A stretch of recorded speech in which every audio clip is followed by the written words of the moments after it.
say no. That's carried. That's good. I mean, that's really good. You know, just sometimes, you know, people think it just is getting rubber stamped by the council when there's no debate, but actually there's been a lot of hard work done to make sure that all of those things have aligned, and the community board has agreed with the staff recommendation unanimously on each one of them. So thank you. And the community and the residents. And the residents associations. Unlike a previous one, but I just won't go there. Okay, so the next one is for Botanic Gardens, Tea Kiosk, request for proposals, results and new lease.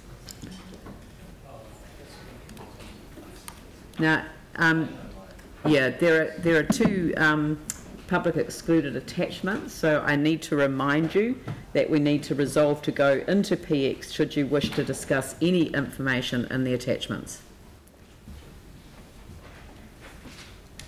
Is that right? Yep. So that these are the PX attachments. Yep.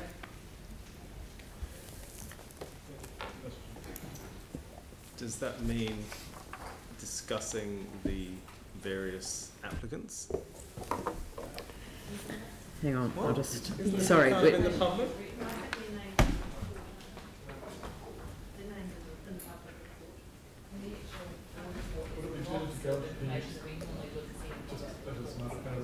I saw it in the paper. So Sorry, I'm just trying to find the PX report. Hang on.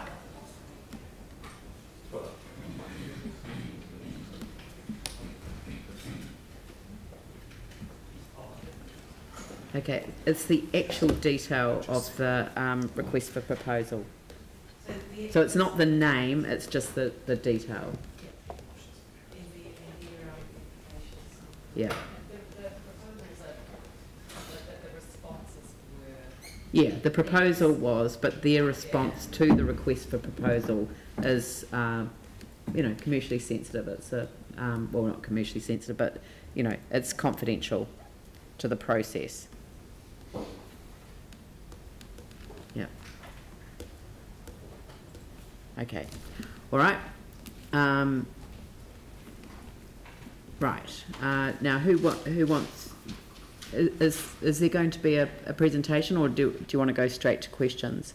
We can go straight to questions if you like. Okay. Look, at the end of the day, this has been quite a long, drawn-out process, and I guess we just wanted to get across that we've got two great proposals here, but obviously we could only choose one at the end of the day, and the preferred respondent was selected essentially on the diversity of the offering that they've got, their alignment with the gardens and horticultural offering as well, so it was a tough decision to work through this process, but I'm sure you can see that. Okay. So is there, does anyone want to move the resolution? Phil, and seconded by Anne. Okay, so are there questions that people want to raise? Dion, Yanni. When is the actual move going to take place, do you know? So we've committed to Ms Gillies that we would give her 2 months from today, but if there's any issue around that, we can work in with both groups and try and negotiate a fair handover process, so 2 to 3 months' time. Okay, I've got some other questions, but I'll wait. Yep, Yanni. So I was just trying to understand what's happening with the old visitor information centre. Are you able just to clarify? We have had a memo through from you on that, and it says that there's a long-term project. I think people were looking to see, is there a win-win where we could cater at least on a transitional basis for the project that's already in there. Yeah, and in the memo that we've got, it talks about long-range plans for a research centre for the old information centre articulated in the long-term plan. So I'm just wondering if you can tell us what year that budget's sitting in, and yeah, basically, like the Mayor's saying, whether we could, if the budget's long-range, then in the next 2 to 3 years we could have a transitional use where we can get a win-win. There is money in the budget in the next couple of years for doing that. Basically, the idea is to work with partners and have a customer-facing, visitors-facing science research centre in there. And I'm starting to, have discussions with various partners to see what the opportunities are. Nothing's fully in place yet for that, but the important thing is to have that opportunity, particularly, Landcare, University and others, are willing to come on board to have that flexibility there. But what we could do is look at a transition, say, over the next 12 months, so that, it minimises the risk for us of having somebody in there if we can then go of not being able to use it. But it would give us a year, say, up till the end of 2019, to have the exhibition in there of Jenny, if that's what you'd wish to do. So it would still give us that flexibility of using that space finally, eventually for the Science Research Centre. I'm trying to understand. I've read through the spatial plan and I've read through the LTP. What I can't find is how much money is on budget for the new science centre that's been proposed. And there's a number of different things, but none of them talk about the science centre. So I'm just trying to sort of understand, because obviously we've got budget pressures. Yeah. Like, the only thing I can find in the CPMS sheet is we're going to construct 4 Wahara Roa entrance structures, repurpose the old visitor centre and Alpine Garden House, and construct an internal glass wall. And there's about... So is there a council resolution to establish a science centre there? I don't think there's a resolution. I'm not sure there's a resolution, but it's certainly part of the spatial plan, and there is money. I think there's 390,000 in there for repurposing the building, but I'd want to check that. That's my recollection. Having heard what you've said, and you've talked about 12 months, some of us, I feel that would be too short. So if we went with 2 years as a transitional arrangement, what would be the impact of that? It would just reduce the amount, it would push away the opportunity of turning it into a research centre. And if we have an opportunity with a partner to say, look, let's test 1 or 2 things for 6 months, that would just be pushed away further. 2 years is a long time. When you're talking to universities and other potential research partners to be able to put in displays and public-facing exhibitions with regard to the Botanics, and to be able to respond in an agile manner to opportunities that come up with potential partners who Wolfgang is going to be speaking with. We don't want to have to turn them away for want of an exhibition space. So if he's talking to people, having to say to them within the next 12 months, well, you're going to have to wait another 12 months after that for us to have a space available, we can live with 12 months, but 2 years is too long. Yeah,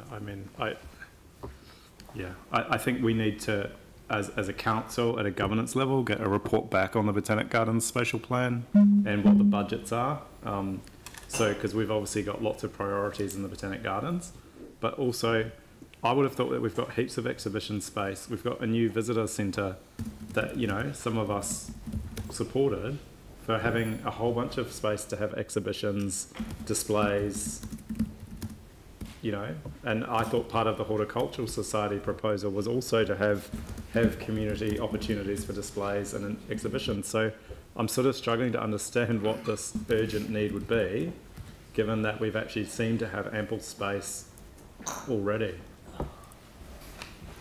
The space within the event centre is for short-term exhibitions. It's for daily use, and it's also for commercial use. And conferences and conferences and things. So it's different to having something where you're beginning to start a base of this is outward-facing science that we do in Christchurch, in Canterbury.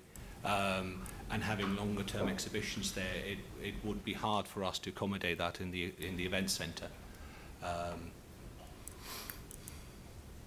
Sarah? So can I suggest that given time delays and the potential moving date and things, that we get a report back to the first council meeting of next year with around the potential for a short to medium term lease of the old information centre. I think that's going to come out of this anyway, yeah. but so it would be like a number 5 or an additional. I wouldn't want to defer this decision. No, that's right. Yeah, that's okay. what I say. So an additional resolution asking for a report to the first meeting of next year on a lease on a short to medium term lease. Yeah, it's a transitional lease. It's a transitional lease. Yeah. For that. So can we work up some wording? But it's essentially along the lines of request staff to report back to the first council of the new year on transitional lease arrangements for the visitor centre.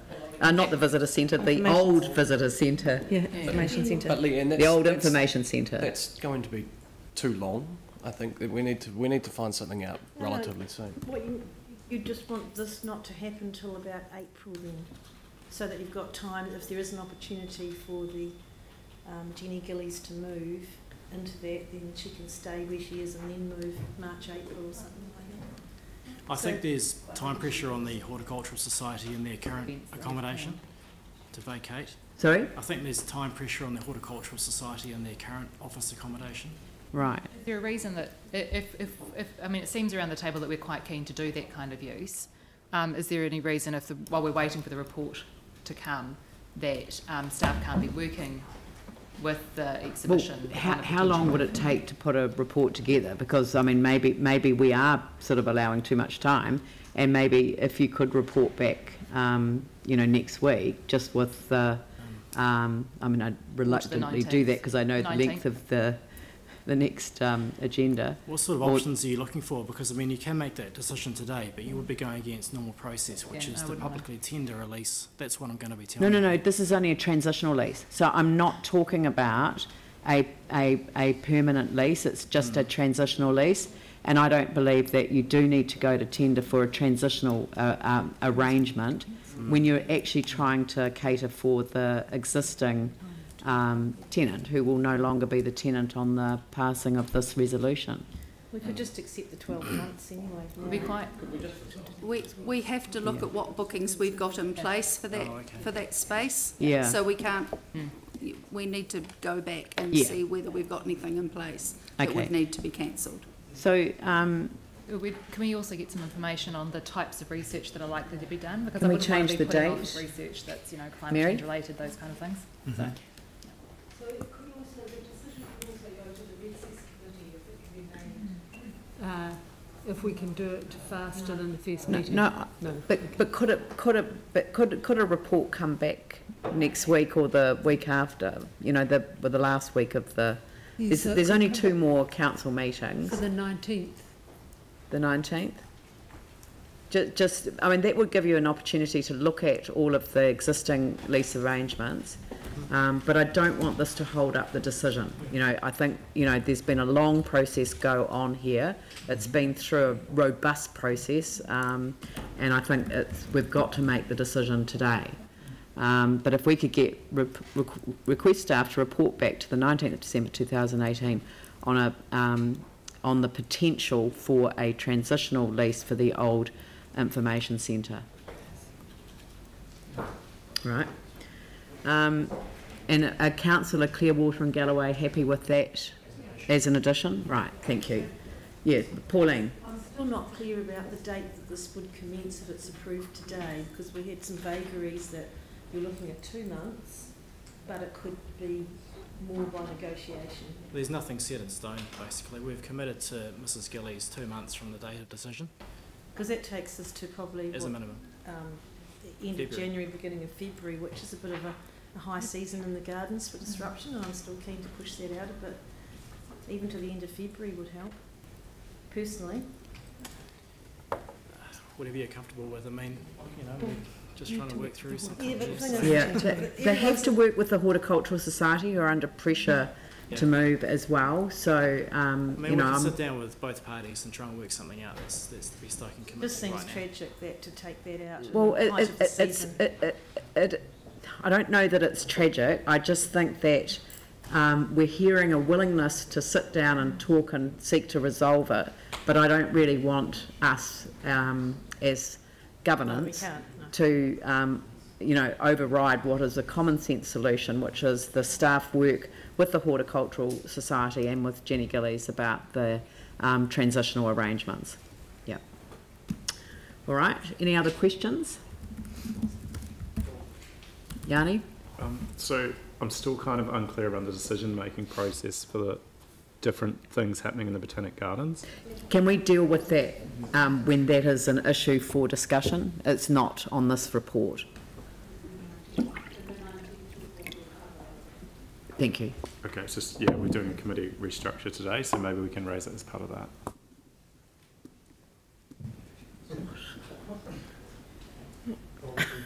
We repeatedly talked about having a group set up to try and work through these issues around Hagley Park and the Botanic Gardens. And it's just really frustrating that we keep having these issues. Right. Tim? Focusing on the issue in front of us. So that number 5 will not hold up anything with regards to the Horticultural Society and the discussions we've had, or you've had so far? No. Okay. Thank you.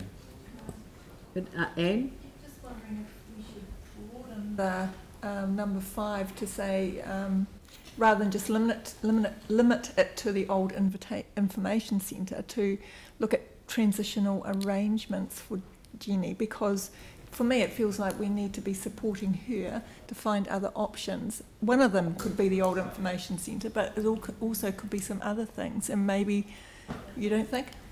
The advantage of doing this is that it's within our sphere of control. Right, okay. And it may be that she has other arrangements that she can enter into.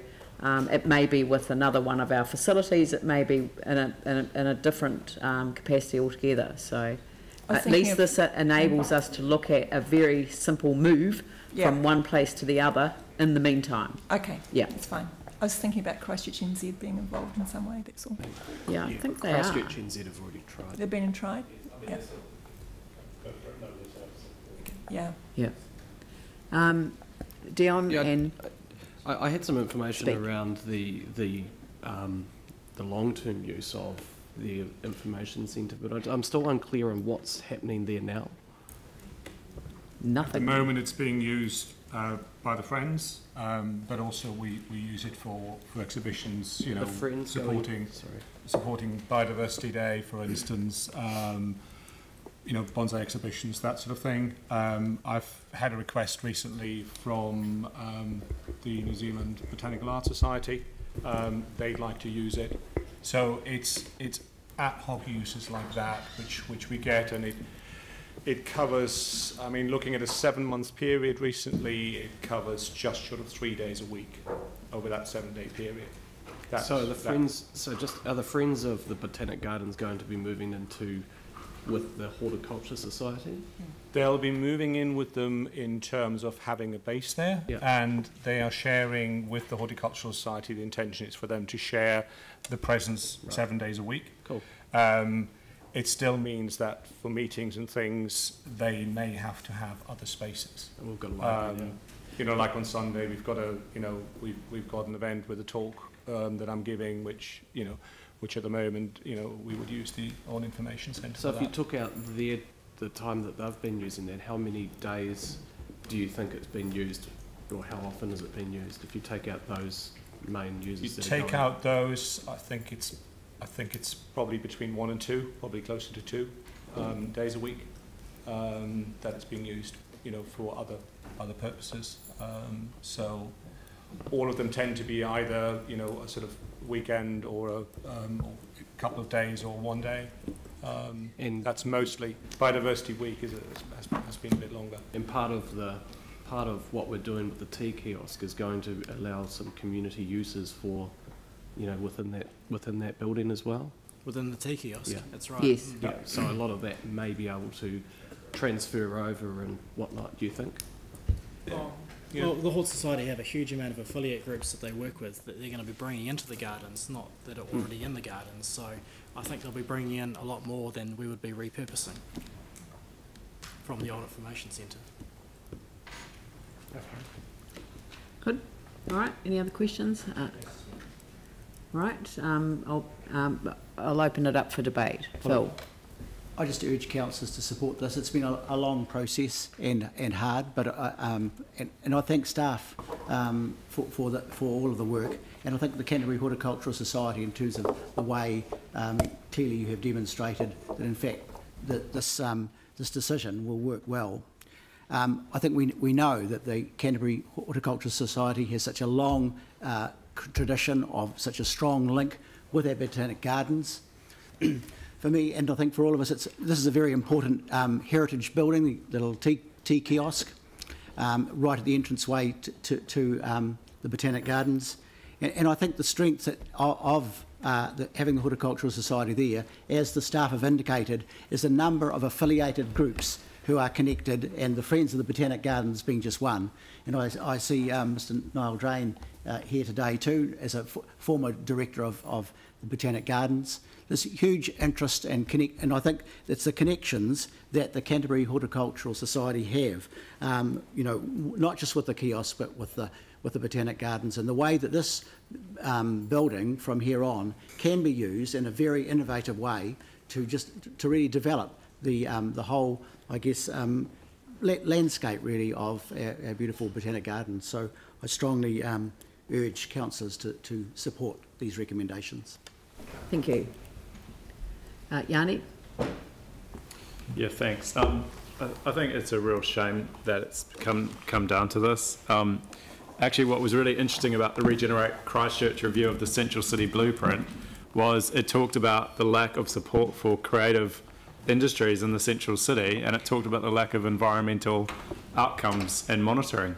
And if you look at what you know, has been happening in the tea kiosk, what a great example of local creative design. It's, I think, fantastic what has been happening in terms of the Jenny Gillies exhibition in that tea kiosk, and that's exactly, I think, what we should be promoting and celebrating in our city, is that creative design, and particularly with the Garden City as one of our key images. So it's a real shame that this has come down to this unfortunate situation.